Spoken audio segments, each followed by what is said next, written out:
siamo arrivati secondi. Siamo una squadra, siamo un team e grazie al lavoro di tutti quanti abbiamo collaborato tutti assieme. Questa è stata, siamo riusciti a far per noi il secondo posto che merita una vittoria. Davanti a Barcola, davanti a casa mia. Sembrava la posizione più ideale, perché ci aspettavamo comunque qualche sbuffetto in più nella parte sinistra. Avevo parlato ieri sera con un meteorologo del posto, mi ha detto ma probabilmente sarà nel momento di transizione comunque la parte sinistra sarà leggermente più vantaggiosa.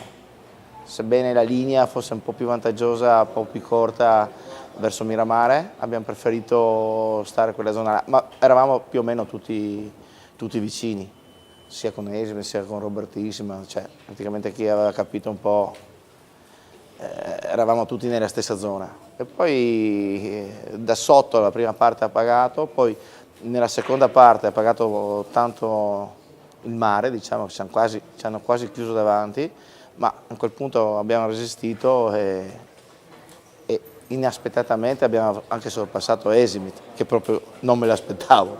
Io pensavo, no, prenderà un refolo e via, ho dovuto addirittura prendere una decisione all'ultimo, passarlo dove? Tra sopra, sotto vento, ed è stata la decisione giusta quella di passarlo da sopra, perché mi ha schiacciato un po' con la flotta, però sono rimasto sempre con quel po' di aria pulita che mi ha permesso di mantenere sempre quel po' di velocità col vento apparente.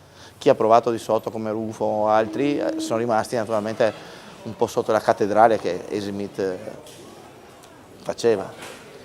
E poi anche dopo la prima boa, lì eravamo un po' davanti a Robertissima e abbiamo praticamente matchato insieme, abbiamo strambato e anche lì eravamo leggermente in ritardo sulla strambata, ma guarda, un po' di fortuna, evidentemente qualcuno lassù ci guardava, abbiamo avuto un po' più pressione e siamo riusciti a venire via bassi con pressione e siamo arrivati in lane line spaccata, quasi stretti, anzi un po', però con molta velocità. E da lì fino all'arrivo, che non avevamo capito che c'era l'arrivo.